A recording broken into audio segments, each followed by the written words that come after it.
सभी, this is Ayushi Chauri and welcome to next topper humanities. और आज हमारी बोर्ड एक्सप्रेस हमें लेकर आ गई है हमारे क्लास 12th हिस्ट्री के अगले स्टेशन पे, जो है थिंकर्स, बिलीव्स एंड बिल्डिंग्स। अगर हम बात करें इसके इंट्रोडक्शन की, तो बाकी के ही हमारे सारे चैप्टर्स के जैसे इस चैप्टर की भी टाइमलाइन 600 BC से लेके 600 CE तक की है।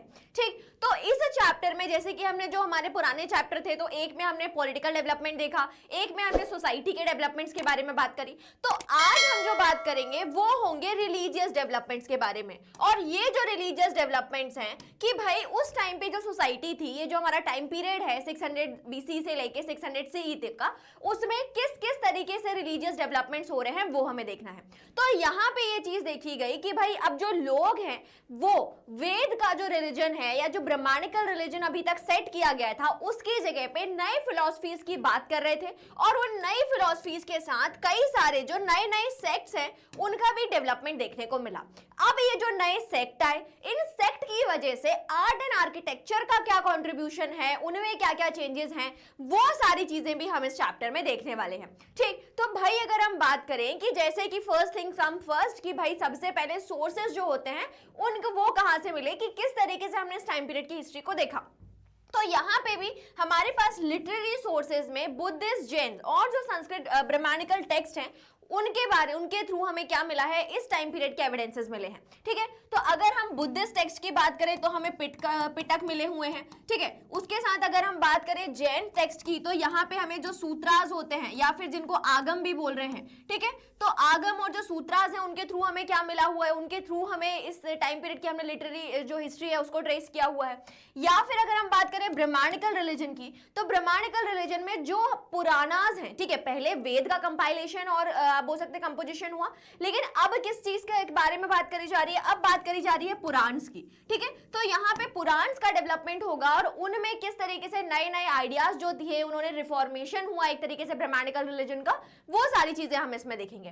देन अगर हम बात करें आर्कियोलॉजिकल एविडेंसेस की, मटेरियल रिमेन्स की, तो यहाँ पे हमें मिले हैं मॉन्यूमेंट्स। ठीक है, तो अशोक के टाइम पे जो हमें इंस्क्रिप्शन मिले थे, उसके साथ ही उसी सेम टाइम पीरियड में हमें क्या मिले हुए हैं, स्तूप मिले हुए हैं। ठीक है, तो वो जो स्तूप है, उन स्तूप के थ्रू कैसे रिलीजन, जो बुद्धिस्ट रिलीजन है उसमें उनका क्या सिग्निफिकेंस है, उनका आर्किटेक्चरल फीचर्स क्या क्या है, किस तरीके से उनका प्रिजर्वेशन जो है वो ज्यादा जरूरी है, वो सारी की सारी कहानी जो है वो हम यहाँ पे देखेंगे। ठीक है, तो अब इसके पहले देखें, तो चलिए आइए देखते हैं इसको आगे।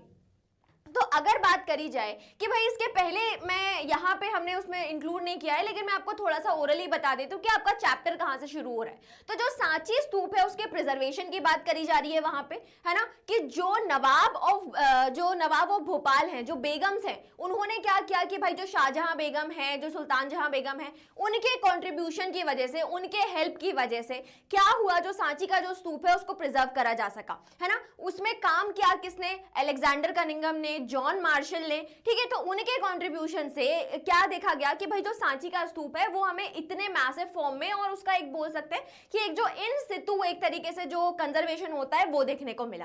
ठीक, अब हम लोग वापस आ जाते हैं हमारे चैप्टर पे। तो ये जो चैप्टर है ये कहां से किस चीज की बात करी जा रही है, तो देखो बेटा, जो रिलीजन है उस रिलीजन के अकॉर्डिंग टाइम पीरियड को दो तरीके से डिवाइड किया जाता है। ठीक है, जो वैदिक एज है हमारी, है ना, तो ये जो वैदिक एज हुई, इसको अगर हम बोले तो 15,000 BC से 1000 BC जो है आपका, 1500 BC से 1000 BC तक का ये जो टाइम पीरियड है, इसको क्या बोलते हैं, इसको बोलते हैं अर्ली वैदिक।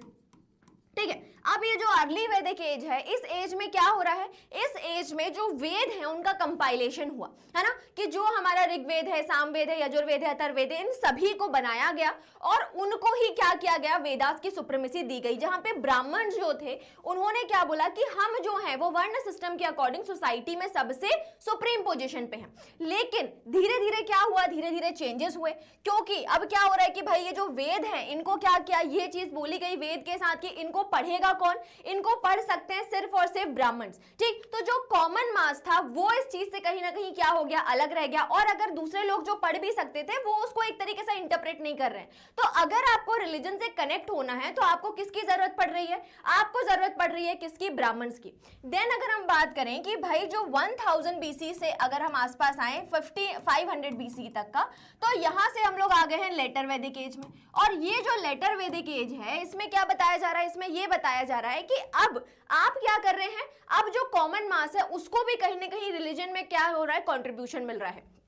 तो जो वेद हैं, वेद के साथ साथ कई सारे जो उसके आप बोल सकते हो जो सब बुक्स हैं उनका डेवलपमेंट हुआ, और उन्हीं में से एक सब बुक कौन है, वो है उपनिषद। ठीक है, उपनिषद क्या हुए कि भाई जो गुरु और शिष्य थे वो बैठ के क्या करते थे कि जो डाउट सॉल्विंग प्रोसेस होती है ना, उस तरीके का कुछ हो रहा है ना, कि जो शिष्य हैं, जो स्टूडेंट हैं, वो क्या कर रहे हैं, अपने गुरु से सवाल पूछ रहे हैं कि गुरुजी हमें बताइए कि जीवन क्या है, मृत्यु क्या है, मृत्यु के बाद क्या है ना। तो इस तरीके से जो फिलोसफिकल क्वेश्चंस हो रहे हैं उनका डिस्कशन चल रहा है, और उन्हीं फिलोसफिकल डिस्कशन में कई सारे कंसेप्ट्स को डिस्कस किया जा रहा है। ठीक है, जैसे कि ब्रह्म क्या है, आत्मा क्या है, मोक्ष क्या होता है, साल्वेशन किस चीज को बोला जा रहा है, कर्म करें या ना करें, करने का क्या इंपैक्ट है, नहीं करने का क्या इंपैक्ट है। तो इस तरीके के जो भी फिलोसफिकल क्वेश्चंस है वो इस टाइम पे डिस्कस किए जा रहे हैं। ठीक, अब ये जो सारी चीजें ये किस में लिखी गई, उपनिषद में लिखी गई। देन अगर हम बात करें सेक्रीफाइसेस की, तो जो हमारा अर्ली वैदिक एज है उसमें क्या किया जा रहा है, उसमें जो सेक्रीफाइसेस करे जाते थे, जो यज्ञ करे जाते थे,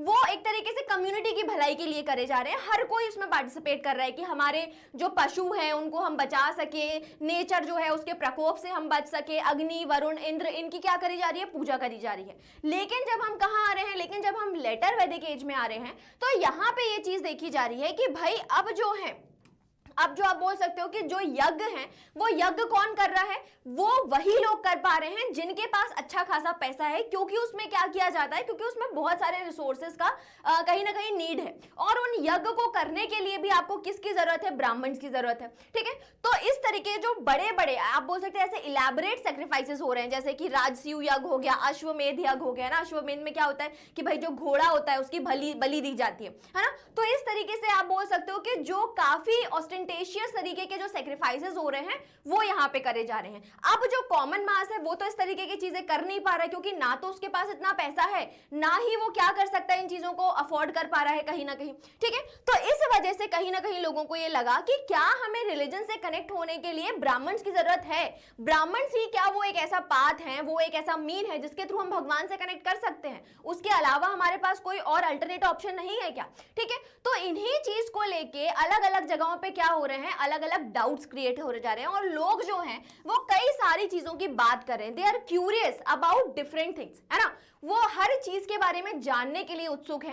किन किन चीजों के बारे में कि भाई लाइफ का क्या मीनिंग है, रीबर्थ क्या होता है, और भगवान है एक है या अनेक है ना, उन सब चीजों की बात करी जा रही है। सिग्निफिकेंस क्या है, ये जो सेक्रीफाइसेस करे जा रहे हैं इनका एक्चुअल में सिग्निफिकेंस क्या है। तो इस तरीके के जो क्वेश्चंस हैं उनको बैठ के क्या किया जाता था, अलग अलग 64 स्कूल ऑफ थॉट्स जो हैं वो बैठ के इन चीजों को क्या करते थे, डिस्कस करते थे। और कहाँ करते थे, तो भाई इस तरीके के जो एक कुटिया आप बोल सकते हो, कुठाग्रशाला जो हो गई, इस तरीके का हट है ना, उस हट में बैठ के लोग क्या करते थे, इस तरीके से सारे डिस्कशंस होते थे। और जो भी इस आप बोल सकते हो इस वाद विवाद में, इन चीजों में जीतता था, है ना, उनको क्या होता था, वो जो होते थे वो अगले के शिष्य भी क्या होते हैं, उस विनर के शिष्य बन जाते थे। तो इस तरीके से वो क्या करते थे, अपनी चीजों को, अपने जो डिसाइपल्स हैं उनके नंबर को इंक्रीज करते थे, और ये सब चीजें होती थी। ठीक है, अब इन्हीं में से अलग अलग, जैसे मैंने आपको 64 बताए, तो इनमें से कुछ हैं जैसे बुद्ध हैं, जैन हैं, है ना, महावीर हैं, उनके बारे में बात करी गई। उसके साथ साथ कुछ अलग स्कूल ऑफ थॉट्स भी हैं। कौन कौन से, तो वो है फैटलिस्ट और मटीरियलिस्ट। ठीक है, फैटलिस्ट कौन है, फैटलिस्ट हैं जिनको कहा जाता है अजीवक ग्रुप। ठीक है, अब ये जो अजीवक हैं ये किस चीज में बिलीव करते हैं, ये बिलीव करते हैं कि भाई हर कुछ जो है वो नियति के अकॉर्डिंग है, प्री डेस्टाइंड है, आपको आप कर्म करो या ना करो, जो होना होगा वो होगा, है ना। तो इस चीज की उन्होंने क्या करी, बात करी, और इनको लीड किसने किया, इनको लीड करा मक्खाली गौसाला ने। देन अगर हम दूसरे ग्रुप की बात करें, जो कौन है, मटीरियलिस्ट। मटीरियलिस्ट किस चीज की बात करते हैं कि भाई जीवन में जो है ना उसमें आगे जाके कुछ नहीं होगा, पुनर्जन्म जैसी कोई कहानी नहीं है। अगर आप धरती से उत्पन्न हुए हो तो आप उस धरती में मिल जाओगे। जो धरती, आकाश, पवन और जो आपका वायु है ना, सॉरी पवन और जो नीर है, इनमें क्या करना है, इस जल में क्या करना है, आप इसी से उत्पन्न हुए हो और इसी में क्या हो जाओगे, विलीन हो जाओगे, इसमें खत्म हो जाओगे। ठीक है, तो ज्यादा कर्म करके और ये मत सोचो कि अगले जन्म में बहुत कुछ अच्छा बन जाऊंगा, ऐसा कुछ नहीं है। यहीं से आप उत्पन्न हुए और क्या करोगे, मर जाओगे। ठीक है, तो उस चीज की बात करी गई। जो लोकायत की बात करते हैं, जिनको कौन लीड कर रहा है, अजीत कैशलमिन। ठीक है, तो ये जो लोग हैं ये अलग अलग चीजों के बारे में डिस्कस करते हैं। अब यहाँ पे हम जिनको डिस्कस करेंगे वो है हमारे बुद्ध और जैन। ठीक है, तो सबसे पहले बात करी जाए किसकी, मैसेज ऑफ महावीर की। अगर महावीर की बात करें तो महावीर से पहले अगर हम जैन धर्म में देखें तो 24 तीर्थंकर थे। अब ये जो तीर्थंकर हैं ये कौन है, ये एक तरीके से आप बोल सकते हो वो गुरु हैं, वो लोग हैं जो क्या करते थे, लोगों को धर्म के मार्ग में क्या कर रहे हैं, एक तरीके से उनको पार लगाने की बात कर रहे हैं, है ना, कि हम क्या कर रहे हैं, आपको आपके तथ्य तक पहुंचा देंगे। ठीक, अब अगर इसमें देखा जाए तो हमें जिसके बारे में पढ़ना है वो है 24 तीर्थंकर, जो कौन है, महावीर। अब महावीर के पहले 23 और तीर्थंकर हुए जिन्हें क्या बोला गया, जिन्हें निग्रंथ बोला गया। ठीक है, तो अब जो महावीर आए उन्होंने, या जैन धर्म में देखें तो अलग अलग उन्होंने प्रिंसिपल स्टैब्लिश करे। ठीक है, तो यहाँ पे जो आइडियोलॉजी है उसको कौन लेकर आ रहा है, उस आइडियोलॉजी को लेकर आ रहे हैं महावीर, जिन्होंने किस चीज की बात कर रहे हैं, वो बात कर रहे हैं ब्रह्मचर्य की। ठीक है, उसके पहले जो अगर हम देखें तो भाई ऋषभ देव हैं, इस तरीके से शांतिनाथ हैं, पार्श्वनाथ हैं, ऐसे बहुत सारे गुरु हैं। ठीक है, तो यहाँ पे अगर देखा जाए तो जो जैन धर्म में एक तरीके से आप बोलते हैं उसको प्रोपगेट करने का जो आइडिया है वो महावीर के थ्रू आया। ठीक, अब जो किसमें बिलीव करते हैं, जो ये बोलते हैं कि जो सारा वर्ल्ड है, जो पूरी दुनिया है, वो क्या है, वो एनिमेटेड है, उसमें लाइफ है, और लाइफ होने की वजह से हर वो चीज जिसमें लाइफ है, चाहे वो पत्थर हो, पहाड़ हो, पेड़ हो, झरना हो, कुछ भी हो, हर चीज जिसमें लाइफ है उसकी हमें क्या करनी चाहिए, उसकी हमें रक्षा करनी चाहिए, और उसको हमें नॉन इंजुरी, मतलब कि उसको किसी भी तरीके से, हर लिविंग बीइंग को आपको इंजर नहीं करना है, उसकी खत्म नहीं करना है। अब दूसरी चीज जो वो ये बोलते हैं कि अगर आपको क्या करना है, अगर आपको जीना है तो आप क्या करेंगे, कर्म करेंगे, और इस कर्म की वजह से ही आप क्या करेंगे, बर्थ और रीबर्थ के साइकिल में फंसते जाएंगे कि भाई आज अच्छे कर्म करेंगे, इसलिए कर रहे हैं क्योंकि कल अच्छा जन्म मिलेगा तो कल कुछ अच्छा मिल जाएगा। तो ये जो कर्म है, इस कर्म की वजह से क्या करेंगे, आप जो बर्थ और रीबर्थ का साइकिल है उसमें फंस के रह जाओगे। तो अगर आपको इस चीज से बाहर निकलना है तो आपको क्या फॉलो करना चाहिए, आपको फॉलो करना चाहिए एस्टेटिज्म या फिर पेनांस, है ना, मतलब आप क्या बन जाओ, तपस्वी बन जाओ। और तपस्वी जब आप बन जाओगे, जब आप साधु बन जाओगे तो क्या होगा, आप इस जो कर्मा का जो साइकिल है इससे बाहर निकल जाओगे, और एक तरीके से जो साल्वेशन, जो संलेखना है उसकी तरफ आप आगे बढ़ जाओगे।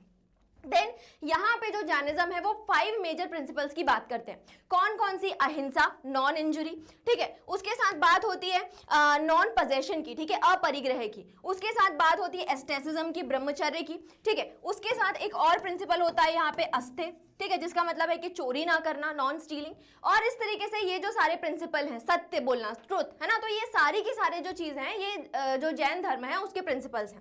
अब अगर हम बात करें कि भाई जो जैन धर्म है उन्होंने अपने जो रिलीजन है उसको, जो महावीर जैन की जो टीचिंग्स है उसको प्रिजर्व कैसे किया, तो इसके लिए उन्होंने कई सारे सैक्रेड टेक्स्ट को बनाया। तो जो टीचिंग्स थी वो रिकॉर्ड करी गई उनके डिसाइपल्स के थ्रू, और ये जो डिसाइपल्स हुए इन्होंने ये जो सारी टीचिंग्स हैं इनको अलग अलग लैंग्वेजेस में लिखा। तो जैसे पहले प्राकृत लैंग्वेज में लिखा गया, फिर संस्कृत में, फिर तमिल में, और यही जो टेक्स्ट हुए जिन्हें आगे जाके क्या बोला गया, आगम बोला गया। ठीक है, तो इस तरीके से अलग अलग टेक्स्ट का इवॉल्वमेंट हम लोग देख रहे हैं। और ये जो धर्म है, अगर हम जैनिज्म की बात करें तो स्पेशली इसको किसका सपोर्ट मिला, इसको सपोर्ट मिला ट्रेडर ग्रुप का। क्यों, क्योंकि अगर हम देखें कि भाई हमारे वर्ण सिस्टम के अकॉर्डिंग जो ब्राह्मण्स और जो क्षत्रियास थे वो तो कहीं ना कहीं ब्राह्मणिकल रिलीजन को सपोर्ट कर रहे हैं और ना ही उन्हें किसी तरीके का टैक्स देना है, बट जो इकोनॉमिकल बर्डन है सोसाइटी का वो पूरा की पूरा किसके ऊपर था, वैश्य ग्रुप के ऊपर। ठीक है, तो जो वैश्य थे वो एक ऐसी कम्युनिटी थी, वैश्य में भी स्पेशली ट्रेडर्स, जो कहीं ना कहीं जैनिज्म के प्रिंसिपल्स की तरफ ज्यादा इंक्लाइंड हुए।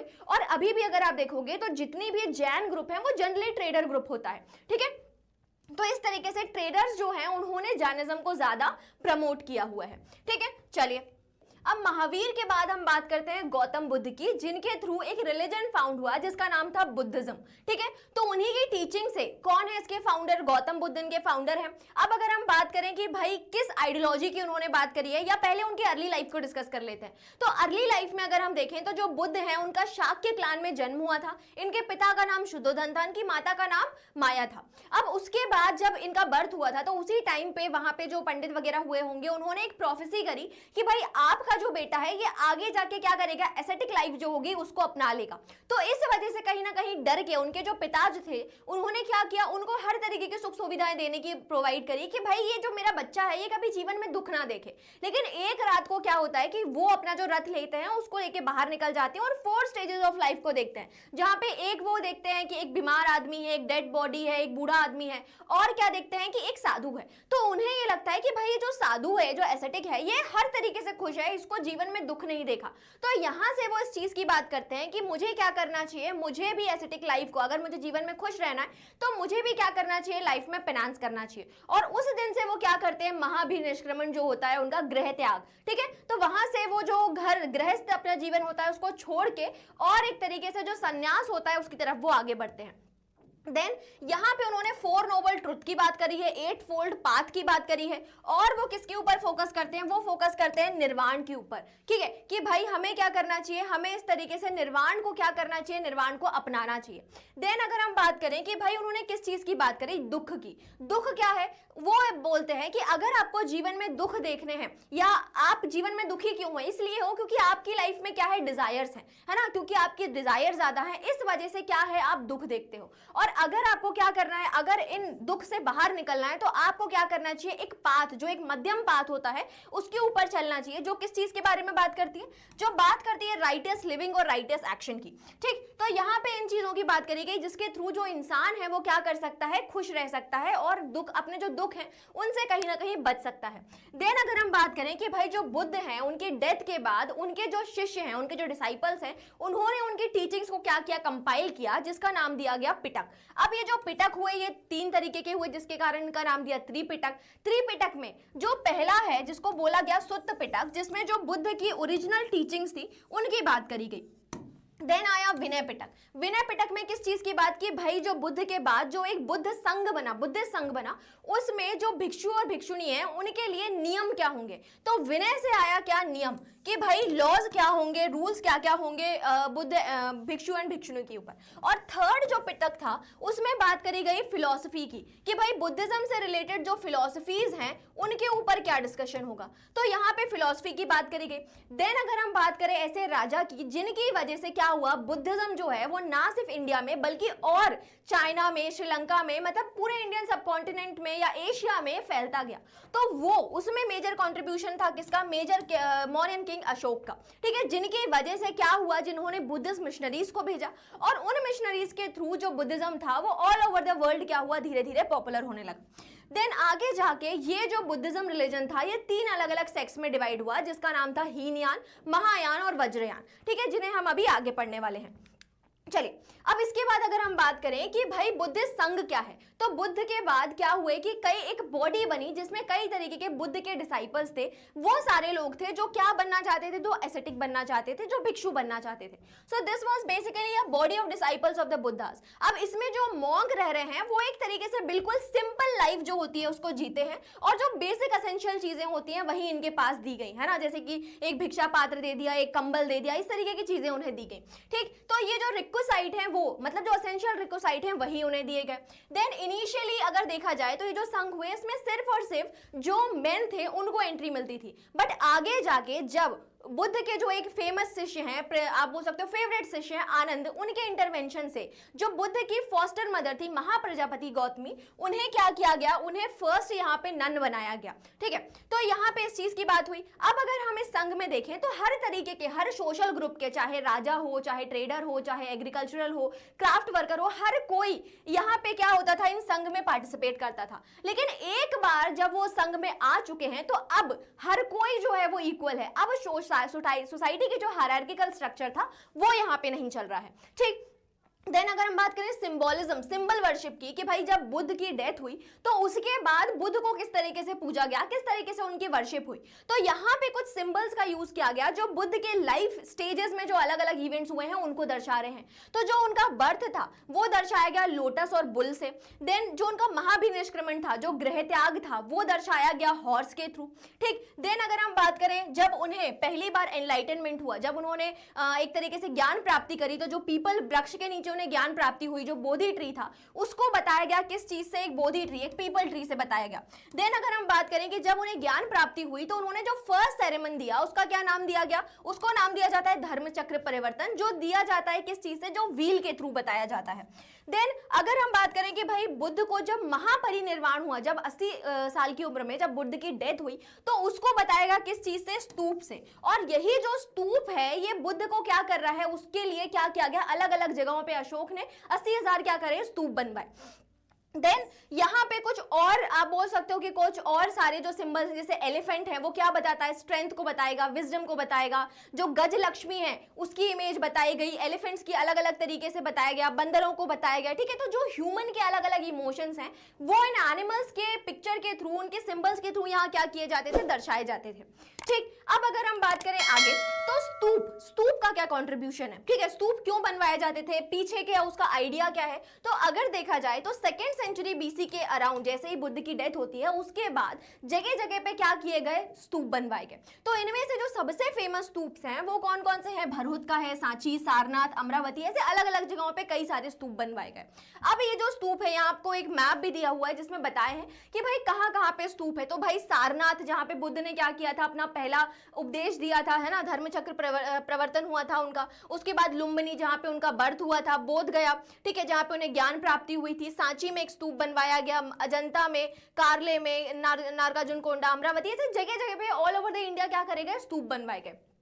अब ये जो स्तूप हुए ये क्या है भाई, these are the mount like structure. इस तरीके से जो अगर हम देखा जाए नॉर्मल लैंग्वेज में बोले तो जो एक कब्र है एक तरीके से, है ना, जिसमें किसी इंसान के रेलिक्स रखे जाते हैं, उससे रिलेटेड कोई चीज रखी गई।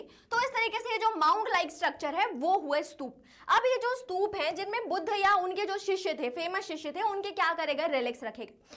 अब हुआ क्या कि भाई धीरे धीरे पहले तो इस तरीके से माउंट बनाए गए, लेकिन with the contribution of the different, आप बोल सकते हो, बुद्धिस्ट फॉलोअर्स, क्या किया गया, इन्होंने क्या किया, वोटिव, उन्होंने कई तरीके के दान दिए, और उन दान से क्या हुआ, ये जो स्तूप है इनका एलैबोरेशन हुआ, इनको और तरीके से डेकोरेट किया जाने लगा। तो जैसे अगर हम सांची स्तूप की बात करें तो पहले इसी तरीके से क्या हुआ, एक माउंट बनाया गया, लेकिन बाद में उसमें कई तरीके के आर्किटेक्चरल फीचर्स को ऐड किया गया, ठीक है। तो जैसे बाद में यहाँ पे इस तरीके से ये जो आपको फेंस दिख रहा है, ठीक है, इसको बनाया गया, उसके चारों तरफ गेट बनाए गए। देन ऊपर ये जो वेदिका है इसको बनाया गया, ठीक है, ऊपर ये जो यष्टि है, हर्मिका है, छत्र है, इन सबको बनाया गया, ठीक है। तो एक बार डिस्कस कर लेते हैं कि भाई ये स्ट्रक्चर क्या होता है। तो ये जो आपको माउंट लाइक स्ट्रक्चर दिखता है इसको बोलते हैं अंड, जिसमें बेसिकली क्या होते हैं, उनके जो रेलिक्स होते हैं उनको रखे जाता है।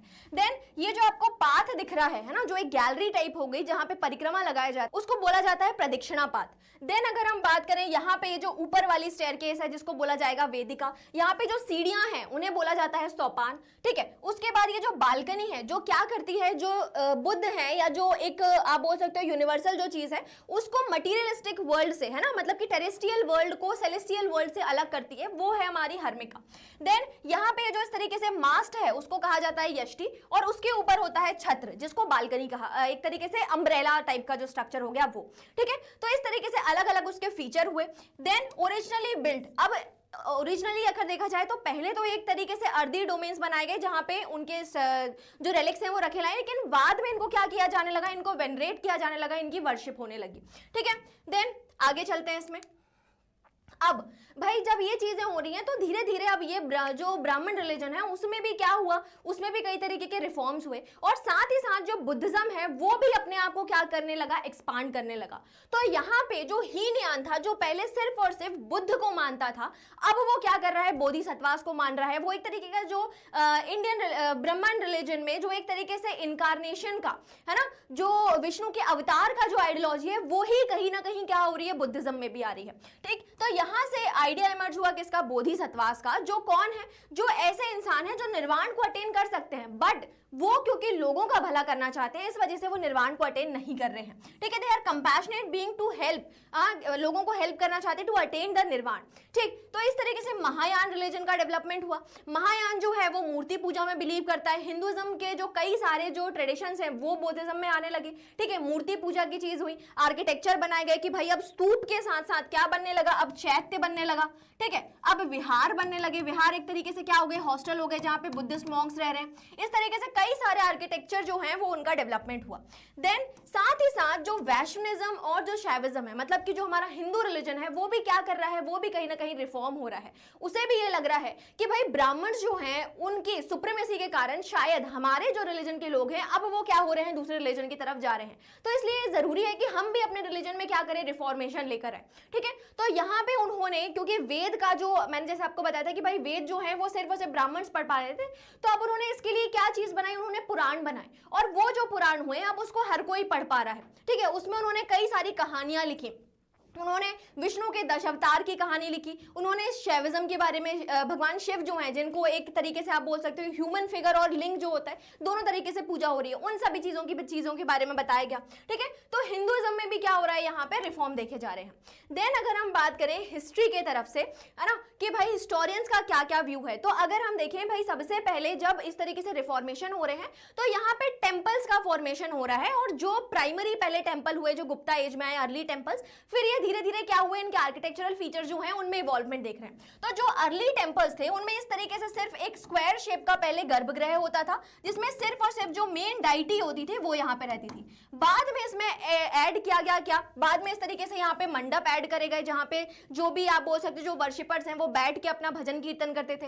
देन बाद में यहाँ पे इस तरीके से शिखर भी ऐड किया गया। ठीक है, तो इस तरीके से सारी चीजें जो हैं वो ऐड करी गई। फिर धीरे धीरे जो इनकी वॉल्स हैं, मंदिरों की जो वॉल्स हैं उनमें क्या करेगा, स्कल्पचर्स को ऐड करेंगे, जैसे खजुराहो के जो टेम्पल्स हैं वहां पे देखा होगा आपने, है ना, कि भाई कितने सारे स्कल्पचर्स हैं उनकी बॉडी के आसपास, तो वो सारी चीजें हुई। देन और चीजें हुई कि भाई जो रॉक कट टेम्पल्स हैं उनको बनाया जाने लगा, जिस तरीके से केव बन रही थी, सांची में विहार्स बन रहे थे, उसी तरीके से क्या बनने लगा, एक कैलाशनाथ टेम्पल भी बना। ठीक है, तो इस तरीके से एलोरा में एक कैलाशनाथ टेम्पल भी हम लोग देखते हैं। अब अगर हम बात करें हिस्टोरियंस के पर्सपेक्टिव से, तो बहुत से हिस्टोरियंस जिन्होंने इन चीज़ों को, स्पेशली अगर हम बात करें ब्रिटिश हिस्टोरियंस की, तो क्योंकि उन्होंने ये जो मूर्तियां उन्हें मिली हैं, ये जो मंदिर में जो चीज़ें देख रहे थे उनके बारे में वो रिलेटेड नहीं थे, तो उन्होंने क्या किया, उन्होंने टेक्स्ट का यूज़ किया और उसको अलग अलग तरीके से क्या किया, इंटरप्रेट करने की कोशिश करी। वहीं अगर हम बात करें कंजर्वेशन की, तो सांची में तो क्या हुआ कि भाई क्योंकि ड्यू टू दी हेल्प और due to the intervention of the Nawab of Bhopal क्या हुआ, उसका बेटर तरीके से प्रिजर्वेशन किया जाने लगा। लेकिन वहीं पे अगर हम बात करें अमरावती के स्तूप की, तो वहां पे क्योंकि प्रिजर्वेशन उस तरीके से नहीं किया गया, इसलिए उस स्तूप के बहुत सारे जो पार्ट हैं वो क्या कर दिए गए, वो ब्रिटिश म्यूजियम में या ब्रिटिश गार्डन्स में एक तरीके से सजा के ले जाए जाने लगा।